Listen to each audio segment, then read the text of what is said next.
ভাগো।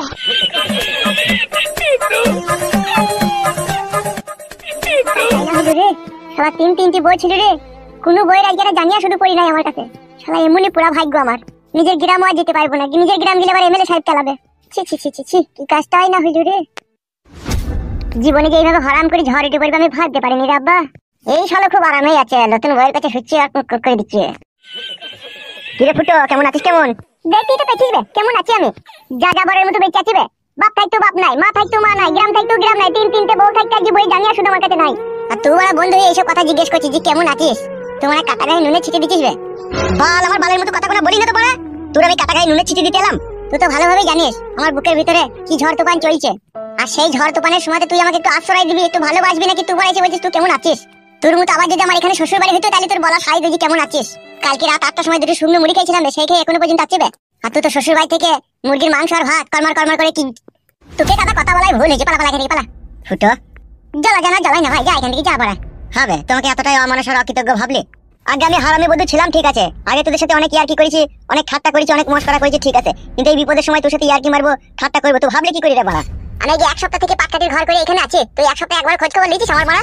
আর বড় বড় কথা মারাই যাবে রে। তুই জানি না নাকি বাড়া, আমি তো শ্বশুর বাড়িতে ঘর জামাই থাকিবে। সে তো ঘর জামাই থাক কি বাথরুম জামাই থাক কি শাশুড়ির সাথে থাক, সে আমার জানার কোনো প্রয়োজন নাই। এইটা তো তুই আমাকে বল, তোমার বন্ধু কিনা? হ্যাঁ বন্ধু তো আমি তোর। হ্যাঁ বন্ধু তো আমি তোর, তোমার বাড়ার বন্ধু বে। বাল কপালি চুদা, আমার তাকাচ্ছিস কি বে গজরি? ঠিকই তো বলছি বে, আমার কাছে জ্ঞান বুদ্ধি লিতে আগে শ্বশুর বাড়িতে জায়গা পেলিবে, আমার কথাই ভুলে গেছিস তো। বাল চুদা আবার বন্ধু মাইতেস। তা আমি তোর কি করবো বল বাড়া বল। তোকে কিচ্ছু করতে হবে না তো বাড়া ঘুরো, আমি যেমন আছি তেমনই থাকবো, কোনো বন্ধুর উপকার আমার দরকার নাই বে। কে কেমন বন্ধু আর কে কতটা ভালোবাসে সে আমার জানা হয়ে গেছে বে। দিনের বন্ধু সবাই হয়, অদিনের বন্ধু কেউ হয় না বে। এটা তোর কি উপকার করবে তা তুই বল। তোমার আবার এইভাবে ভুংচাং বুকিয়ে গেছিস এখন থেকে। তুই শালা মানুষ না জানোয়ার বে, জীবনে সব কিছু হারিয়ে গেছে বে। শালা দেখতে পেয়েছিস আমি কিভাবে বেঁচে আছি, তারপরে আমি ভুংমাং বকছি মনে হচ্ছে তোর? তুই শালা পারিস না বল আমাকে লিগেই তুই শ্বশুর বাড়িতে রাখতে? শালা হারামি, আমি মাঠের ধারে একাই পাটকাঠির ঘরে শুয়ে থাকি, কখন শিয়াল এসে আমাকে খেয়ে নেবে তার নাই ঠিক। আর তুমি শালা হারামি বলছো আমি কি করবো? তোমার শ্বশুর বাড়িতে লিচে কেন? হেই আমাকে ওখানে লিগিয়ে রাখো না। আর তোমার শাশুড়ি জিজ্ঞেস করলে বলবে আমার মামাই তো ভাই হয়। কেন তুই একা থাকতে পারছিস না? তুই যা রে ভাই, যা এখান থেকে, যা নিজের কাজ করে, যা। জ্বালাই না যা। তুই তো ভালোভাবেই জানিস আমার শ্বশুর শাশুড়ি আমাকে দুই চোখে দেখতে পারে না। আবার তোকে লিগিয়ে সেখানে যদি ভরি, সেখানে যদি আমার একটা দুর্ঘটনা ঘটে, তাহলে তো আমি তাদের কাছে কোনো মুখ পাবো না বে। তুই শালা হচ্ছিস বইয়ের গোলাম বে। যা তুই শাশুড়ি পার্টি বের যা। বেশ বড় বেশ, তোর কাছে আইবো নালে। আসার দরকার কি আছে? তোকে দেখেছি নাকি আমি? শালা বেঈমান চোদা ছেলে, শালার এত উপকার করলাম, শালা আমার একটা উপকার করলো না। শালা চশমখোর। না এটা চা মা খেয়ে আসে।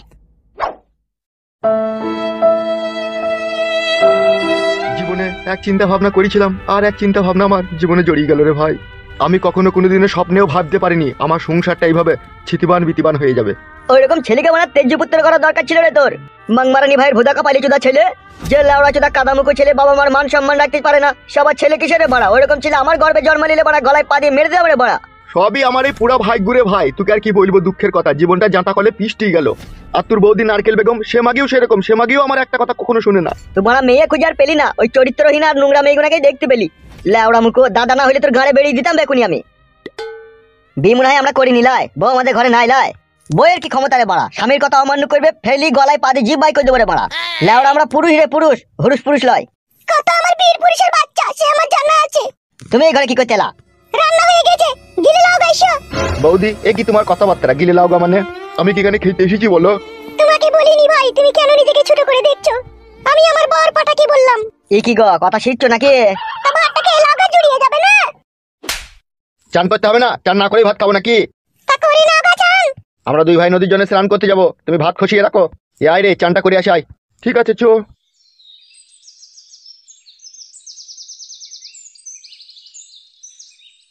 একজনা জ্বলনে জ্বলে পুড়ে মরছিলাম, আবার একজনাকে এই বাড়িতে জুটাইলো। ছি ছি ছি ছি ছি, ভালো লাগে না আমার আর এসব করতে। নতুন নতুন যখন বিয়ে করি তখন এই নদীর ঘাটে স্নান করে গেছিলাম বল দাদা। হ্যাঁ, সে নদী কি আর আছে রে? সে ভাঙতে ভাঙতে একবার গ্রামের ভিতর দিয়ে চলে এসে, তাই নাকি ভাই? হ্যাঁ রে, এই নদী যখন কত ভাঙবে কোনো ঠিক নাই। হ্যাঁ, এখন তো বৃষ্টির চাপ আছে না, সেই জন্য। উফ বাপরে বাপ, কি যন্ত্রণা রে জীবনে। ওই জন্যই বলে মানে পরের ঘর ভাঙতে নাই, পরের ঘর ভাঙলে নিজের ঘরও ভাঙে। উফ, পাতানো সংসার ভেঙে গেল রে, বাপ রে বাপ যন্ত্রণা। শালা মনের মধ্যে এরকম দুঃখের পাহাড় ভেঙে পড়ে আমি ভাবতে পারিনি রে। শালা জীবনটা হেরি করে পলতে হয়ে গেল রে। এই আগুন ধরছেও না, আগুন নিমছেও না। কি যন্ত্রণা রে আব্বা, এই যন্ত্রণার কোনো মলম নাই রে। শালা যার জন্য ঘর বানালাম সেই রইল না ঘরে রে। জিন্দেগিটা পুরো পাপড় হয়ে গেল বড়া। ও আমার দিন দুনিয়ার মালিক মাওলা, হয় দেখা দাও নাহলে টাকা দাও, নাহলে আমাকে টেনে উপরে তুলে নাও। জানে আমার আর সহ্য হচ্ছে না এই প্রেম হারানোর বিচ্ছেদ। এ তো আমাদের ফুটুর মতো লাগছে মনে হচ্ছে রে। লাগছে লয়, ওটা আমাদের ফুটুই।